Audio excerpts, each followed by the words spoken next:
আসসালামু আলাইকুম প্রিয় শিক্ষার্থীরা। সিন, সিনারি এই দুটির মধ্যে পার্থক্য কি? আমরা খুব সহজে পার্থক্যগুলো দেখব। সিন কোনো নির্দিষ্ট স্থানের জন্য ব্যবহার হবে, আর সিনারি কোনো দেশের প্রাকৃতিক সৌন্দর্যের ক্ষেত্রে ব্যবহার হবে।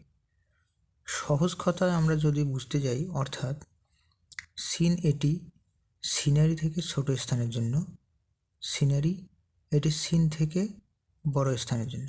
তার মানে সিন যদি কোনো সেন্টেন্সে ব্যবহার হয় তো এটি ছোট পরিসরে, ক্ষুদ্র আকারের স্থানকে নির্দেশ করবে, আর সিনারি এটি বৃহৎ, বড় স্থান, কোনো দেশ বা রাষ্ট্র, মানে বিভিন্ন জায়গার, যেটা হচ্ছে কোনো একটা বড় স্থানকে নির্দেশ করবে, সিন থেকে বড় যেটা হবে।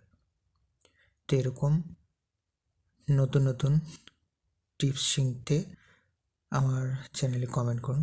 আসসালামু আলাইকুম।